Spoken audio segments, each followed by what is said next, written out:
जगातली रीत सांगते बरं का, कोणाला मिरची लागू देऊ नका. पोड्या बाबड्या लोकांचा इतका फायदा उचलतात ना लोक, तुम्हाला काय सांगू. ते जाऊ द्या, आपल्याला काय घेणं देणं नाही. जे लोक तसे असतील त्यांना मिरची लागेल.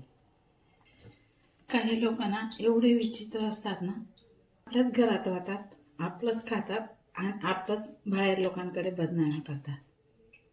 पण त्याच्यात त्यांचे काय चूक म्हणा. आपणच त्यांना एवढं डोकावर धरून बसतो, त्यांचे सगळीकडे वा वा वा वा करत बसतो. मग ते आपले डोक्यावर बसून जातात. आपल्याला थोडी माहीत असतं हे आपल्याबद्दल बाहेर काय चिवड चिवड करतात.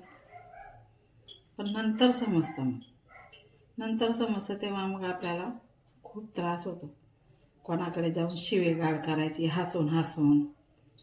आणि ज्या लोकांकडे ते सांगतात ना, ते काय दूरचे नाही, ते आपलेच असतात. पण ते पण हसून हसून मस्त ऐकतात आणि लोकांकडे परत सांगतात.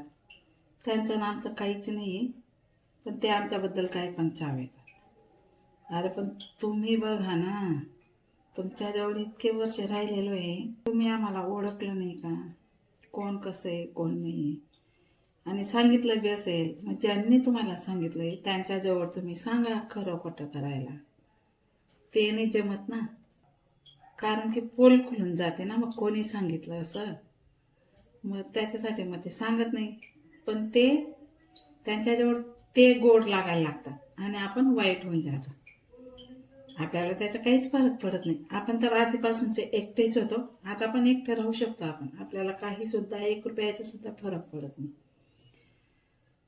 पण जाऊ द्या, ते तर सोडा, आपले तर आपले. पण दूरचे राहतात, ज्यांचा आपल्याजवळ काही विचारांचा संबंध नाही, त्यांच्याजवळ सुद्धा आपलं चिवड करतात. कारण की त्यांना ती सवयच लागून जाते. इथं तर इथं बाहेर गावी पण. आणि आपल्याला वाईट करून मग ते असं. समजलं का तुम्हाला? म्हणून कोणाला एवढं डोक्यावर बसवू नका, कारण ते तुम्हालाच महाग पडेल. लक्षात ठेवा.